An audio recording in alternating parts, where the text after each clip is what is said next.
we are currently in Parshas Teruma. We had this trajectory from the beginning of Sefer Shemos, where the Jewish people are initially enslaved in Egypt, and then we have the whole process of the Makos and the beginning of Yetzias Mitzrayim, of leaving Egypt, going through the sea, beginning the process of waiting the 49 days to receive the Torah, and then receiving the Torah. And then after we receive the Torah, we start learning some of the laws that the Torah teaches us, which was in last week's Parshas Mishpatim. And now we start the process now through Vayikra, where we start talking about the building the Mishkan, and together with building the Mishkan, also the service that was done in the Mishkan. The Mishkan, the tabernacle, which was Hashem's home in the desert, that traveled with the Jewish people through the desert.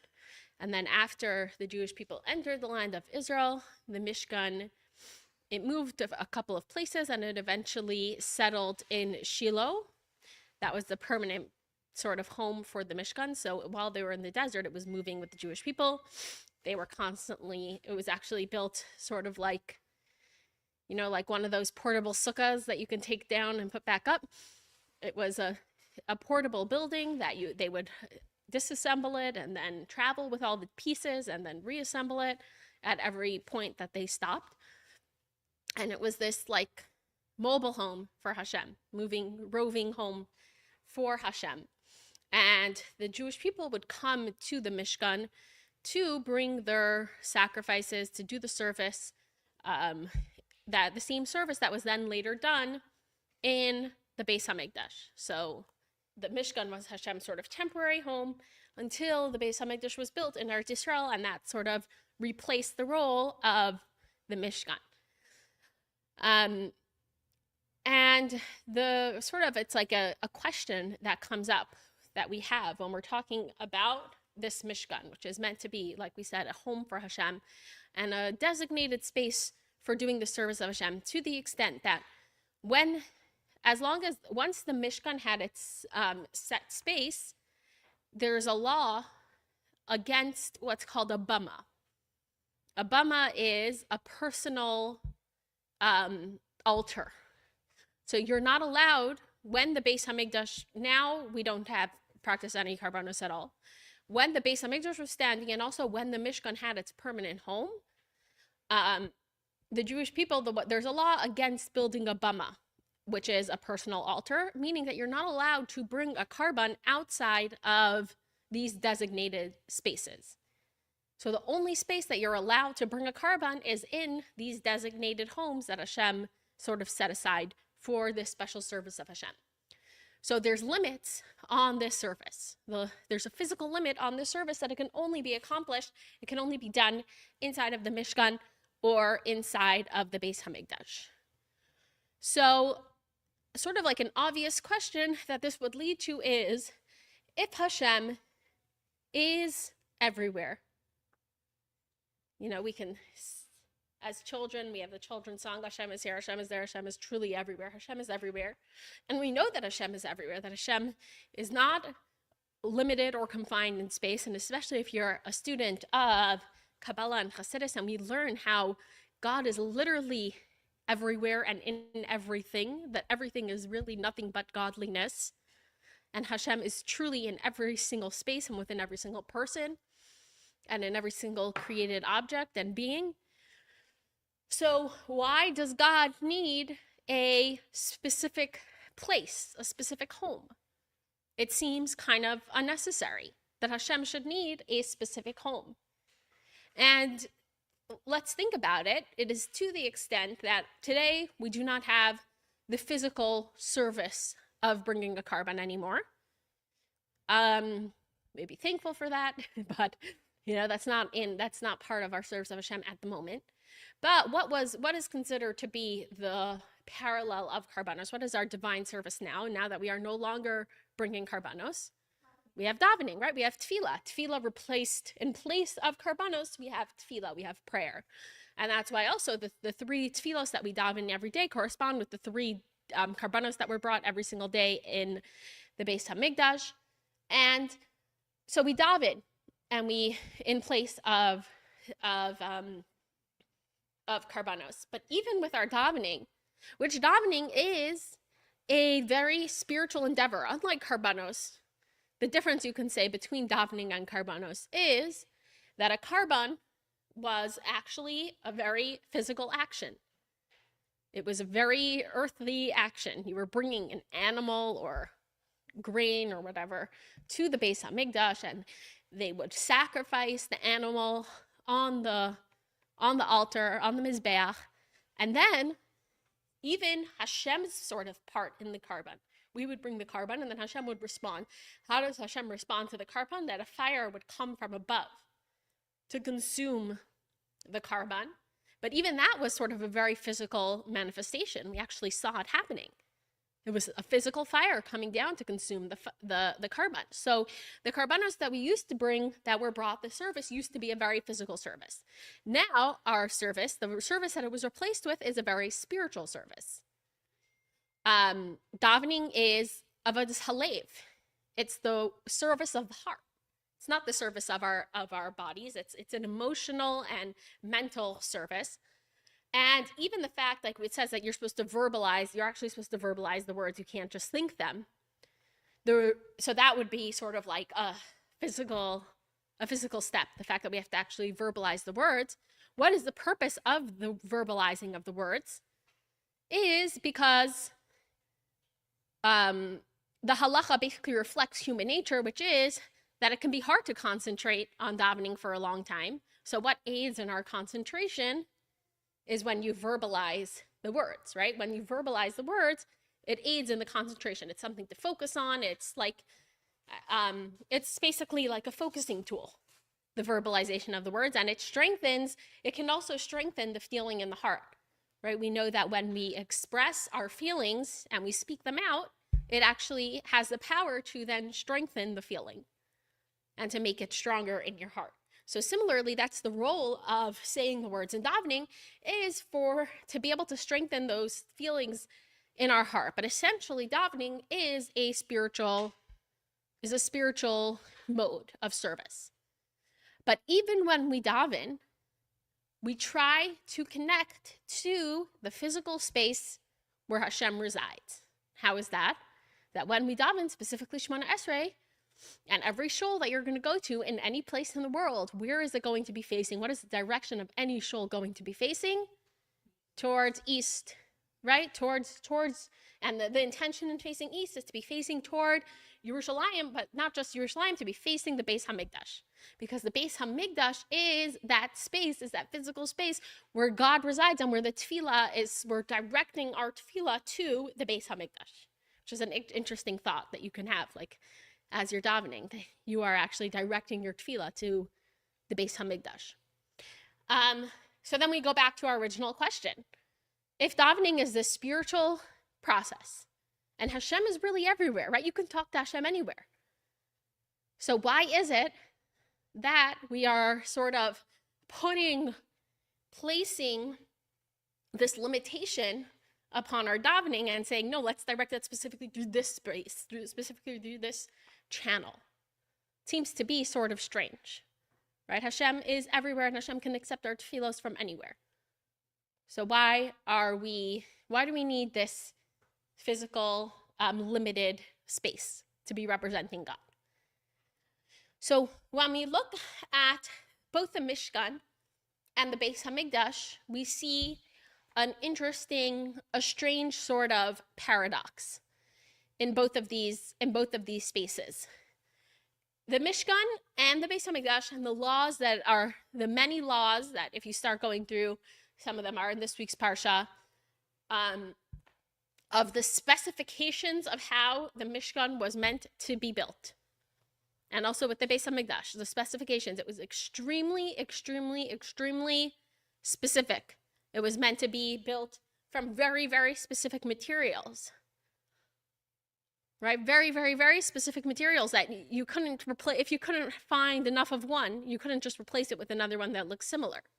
It needed to be built with those exact materials for the For the Mishkan, there were 13 or 15, depending on, there's always going to be different opinions, but there were 13 or 15 materials used in the Beis Hamikdash, in the Mishkan, and the Jewish people donated these materials to the Mishkan, and they had to be built extremely, with a lot of precision.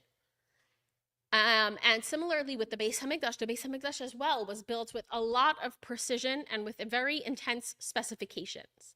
So when we see that makes those physical specifications, they're very limiting, right? I can't just, it's not like Bezalel, who was the master builder of the Mishkan, that he was having sort of a creative experience in building the Mishkan. No, there was a very, very, very specific blueprint that he had to follow that was coming from Hashem. So it was very, very limiting. All these specifications are very limiting. And when we talk about limitations, we talk about how something is completely and totally sort of within the world of nature and limitation. Right? That was how the Mishkan was built. At the same time, in both the Mishkan and in the Beis Hamikdash, there were numerous miracles happening on a daily basis. Like even just the one that we mentioned previously, which is that when we brought a carbon, what would happen is that the fire of Hashem would come down and consume the carbon. That is a supernatural event. And then I think the one that sort of symbolizes this the best, that concept that sort of the miracle that sort of symbolizes this concept the best is that in both the Mishkan and in the Beis Hamikdash, there was an area called the Kodesh HaKodashim, right? The holiest space in the Beis Hamikdash and in the Mishkan were the Kodesh HaKodashim, and no one would go into the Kodesh HaKodashim except for the Kohen Gadol on Yom Kippur to do the avodah. Right? It's almost like too holy of a space. And the strange thing about the Kodesh HaKodashim is that what was within the Kodesh HaKodashim, which of the special vessels of the Mishkan and the Beis HaMikdash were in the Kodesh HaKodashim, it was the Aron Kodesh, right? The Aron Kodesh was in the Kodesh HaKodashim. The Aron Kodesh did not take up any space, right? So the measurements, what that means is that the measurements of the Kodesh HaKodashim was, I think, 10 cubits by 10 cubits. And when you put so what would happen if in this space, right, if we put something into the middle of this room, let's not try to describe it. Let's just accept the fact that, so we had, not get into the math right now, but basically the point was that the room measured exactly the same with the object inside and without the object inside. There was the same amount of empty space around it. I think that's enough, right? So there was the same amount of empty space around it. The Aron did not take up any space. That is a miracle that our minds can't really even comprehend at all, right? It's one thing to imagine how a fire comes down from above, right? Because that's our imagination. We can imagine a fantasy, right?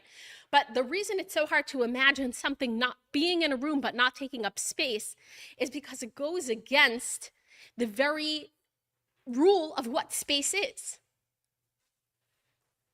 right? By nature, what space is that it's this physical limitation of, right, of how much space something takes up. And it makes your mind can't comprehend something taking up space but not taking up space. It's impossible. It's completely and totally beyond any comprehension. It's completely and totally outside of, it's completely and totally, it's a paradox. It's a total paradox for there to be a room and for the thing inside the room not to take up space. So we said that within the Mishkan and the Beis HaMikdash, the Mishkan and the Beis HaMikdash were these spaces of paradox. They were these very limited physical spaces. They had to be constructed according to very, very specific limited plans. And then later on, when the Beis HaMikdash stood, it had to stand specifically in the spot where it was standing. It couldn't be a few inches to the right or a few inches to the left. It had to be exactly where it was supposed to be. So they're extremely, extremely, extremely limited spaces. And at the same time, within them and expressed through them is the greatest supernatural, unlimited powers. So what is that? In Kabbalah, we learn that the highest thing falls the lowest. That the higher something is, the lower that it manifests in our physical world. So the other way to look at it would be that when we look around our world, the lowest things actually contain within them the highest godly energy. The highest godly energy. If we think about it, one of the sort of mistakes that we make, I was talking about this with a friend this week, that there are certain words that are sort of very misleading. And that is because these words are so weighted and we've heard them so many times that sometimes we get stuck in a very limiting definition of what these words are, and we're not able to think any deeper about them. And I think that one of those words are actually the word Hashem. That especially since you were a child or since you were introduced to the concept of God, often our introduction to this idea is a very small introduction and a very limited introduction. And my mind gets used to that introduction. And so I sort of imagined or perceived for myself, let's say as a child, I learned about Hashem, and in my childish mind, I perceived this, man with a big white beard in the clouds somewhere. And so that became my perception connected to that word.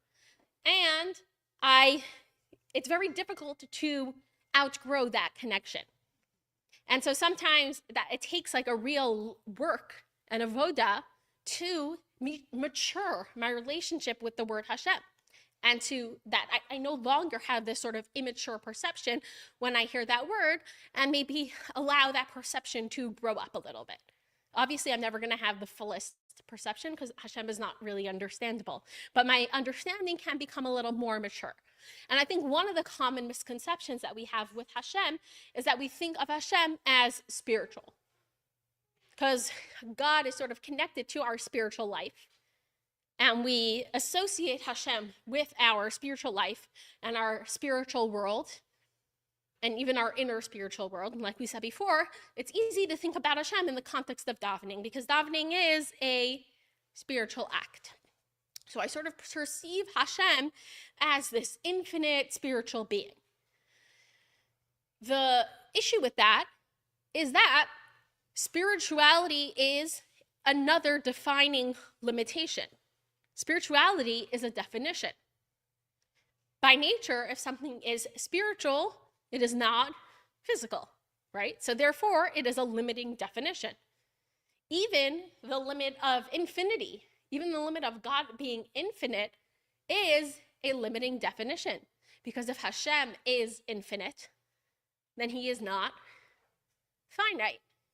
So I say Hashem is spiritual, Hashem is infinite, and he transcends time and space.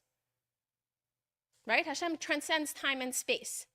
That is true. It's a true statement. Hashem transcends time and space. But at the same time, God also is within time and space, because God is not only infinite, God is limitless, right? There are no limits, there are no boundaries on Hashem. So we can't say that he only transcends time and space. He also needs to be able to be within time and space at the same time. And that is the paradox of Hashem.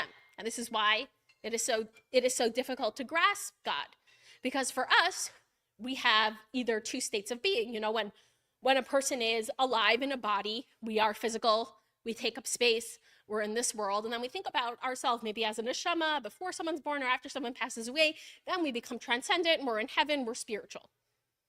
But we're not both of these things at the same time. Right now, we are completely and totally limited by time and space.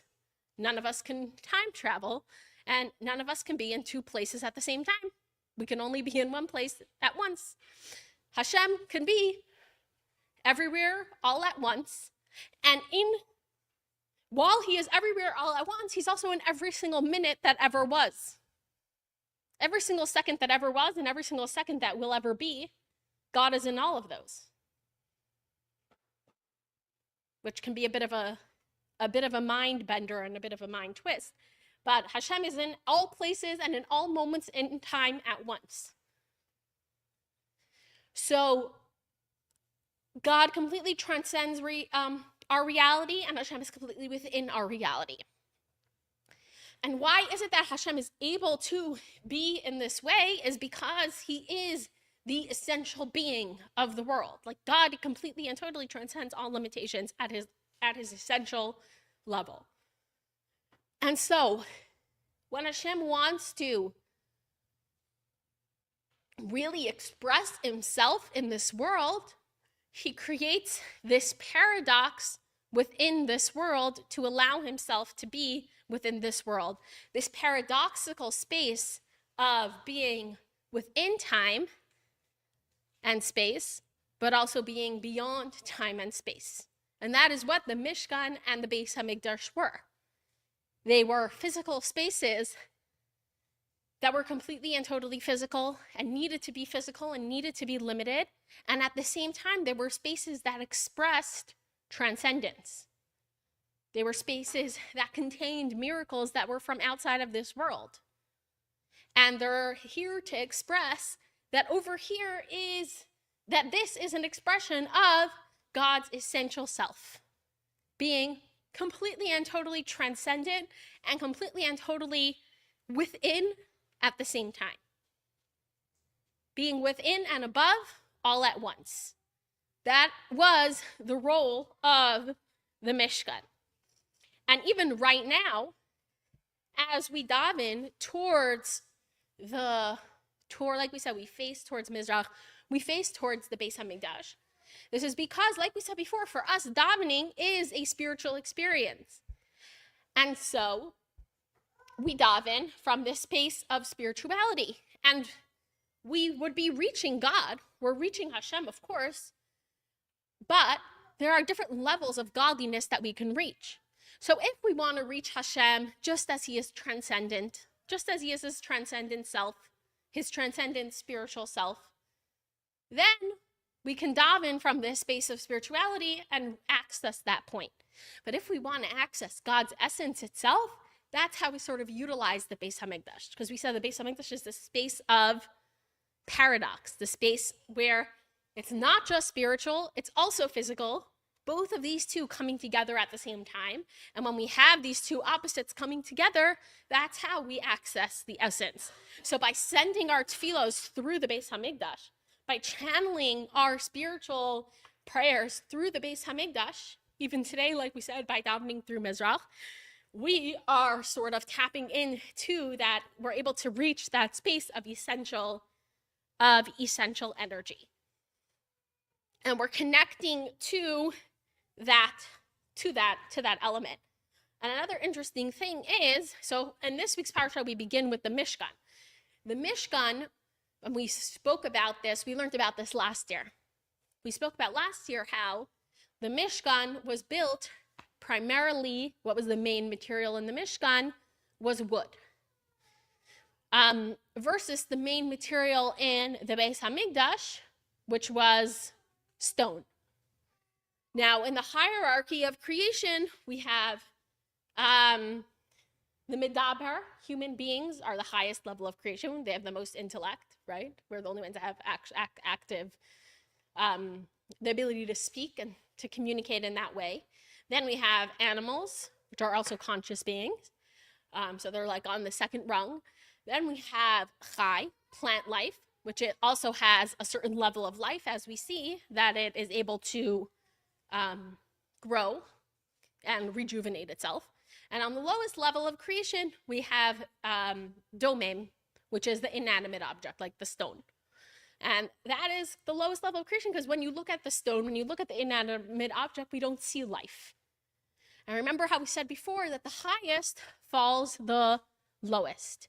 So within the stone, it actually contains the greatest, highest energy of Hashem. And so it's interesting to see that the Mishkan, in the world of the Mishkan, we used the wood. When we were building the Mishkan, we used the wood, as opposed to the Beis Hamikdash, that we use the stone. Because being that the Beis Hamikdash was a more permanent home for Hashem, it actually was able to express this point of God being completely and totally infinite, but also being inside the lowest of the low, even more than the Mishkan, right? Because it was completely, totally built of stone. And the purpose of the Beis Hamikdash was to express that God is in the stone. That Hashem is not limited to things that grow and look animated and look lively. God is even in the stone.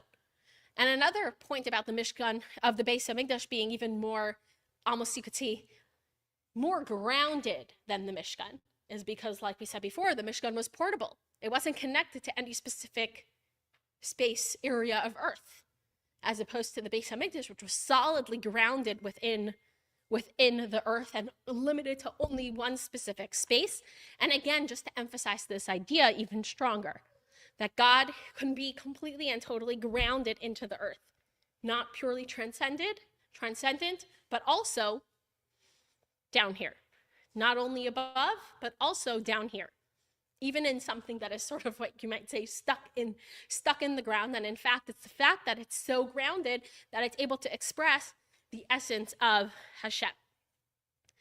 Now, in this week's parsha, we say what is now, it says one of the famous psukim that has now been explained upon in the Medrash and used in Chassidus a lot, is this line of, it's Hashem says, "Va'asu li migdash v'shachanti b'sachem."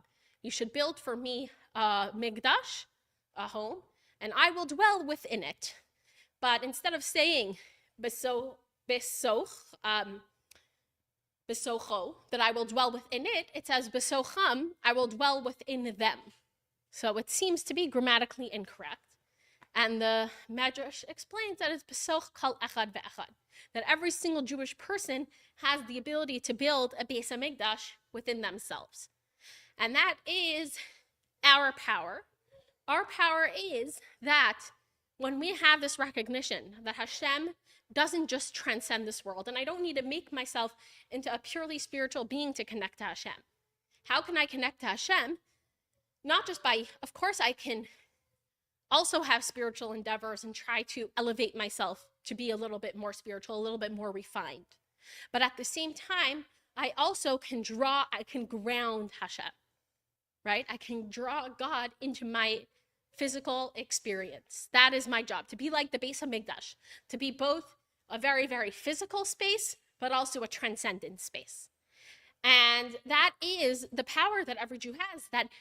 And this is not only when you're doing a mitzvah. So it's easy. The easiest way to explain it is that whenever I go and do a mitzvah with something, like I make a bracha on food, or I'm eating on Shabbos, or lighting Shabbos candles, putting on tefillin. These are all examples of taking in a physical object and elevating them to utilize them in my service of Hashem. But it's even a step further. I don't need to use it for a mitzvah. I'm able to elevate the world around me, not just through mitzvah observance, but just through drawing recognition of God into this world. And that doesn't require necessarily doing a mitzvah. That means even if I am just, I'm thinking because we have so many mitzvahs that we do with physical objects, like I'm saying, you could say the way you decorate your home, right? So you can think, oh, that's not a mitzvah how I decorate my home. It's not a mitzvah what my curtains look like or whatever. But if I draw into my life, into my general life, a general experience of godliness and a general sense of this is a home which is filled of Jewish life and Jewish experience, then even the curtains on the wall, which are not directly connected to a mitzvah, become a holy thing.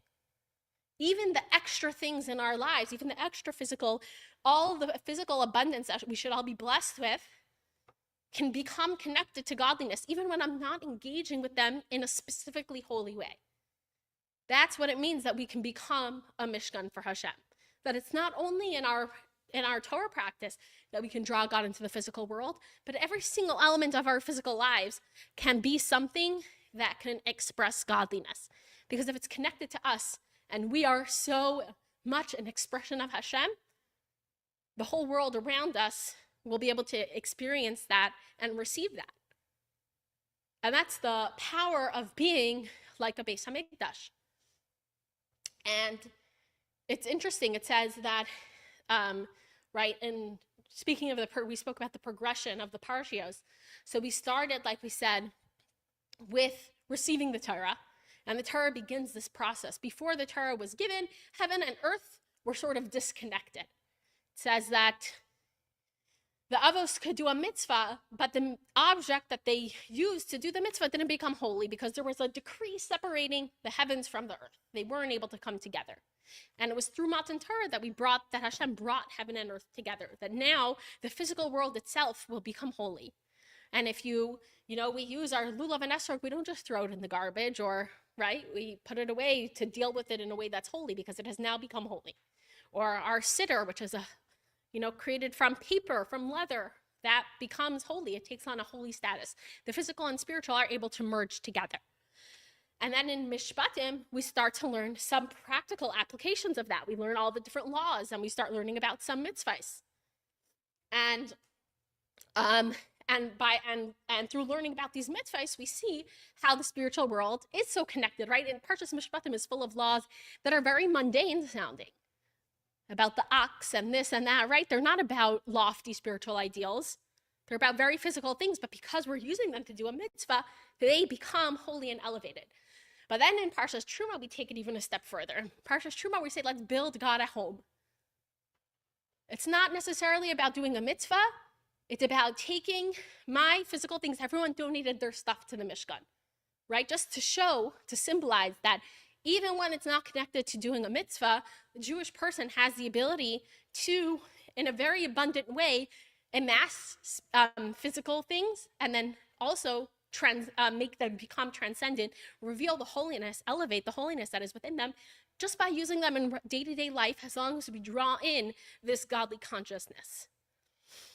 So that's the power that we have and that we should all be able to utilize, that we should all be able to recognize within all of the things that Hashem has given to us, that there is this holiness inherent to them, and focus our energy to not just, I think, let's say the concept of mindfulness, I think helps lead us into this practice, because often the way we engage with the world around us is in a very distracted way. And if you're engaging with the world in a very distracted way, you're not going to be elevating it because there's no intention. So I think step number one is about introducing maybe a little bit more intention into our life, a little bit more mindfulness into our life, even just, mindfulness into you could say just in the way I'm eating and the way I'm drinking, to stop for a minute before. Not just to say a bracha, to say a mitzvah, but just to be present in that moment. Mindfulness in what I consume with my eyes, the media that I consume, because that too is, the physical world that's coming into me. Mindfulness in the way I'm dressing, mindfulness in the way that I'm, like we said before, putting things in my home. Just having these moments of intention. And then once I have just general intention, then I'm able to draw godly intention into it. It's kind of, you can't jump from being sort of super distracted to all of a sudden having godly intention. I think it requires, a slow introduction of intention. And then once I have intention, then I can channel my intention towards godliness and towards holiness. That's just a practical way of trying to create more godliness in my surroundings. Yeah.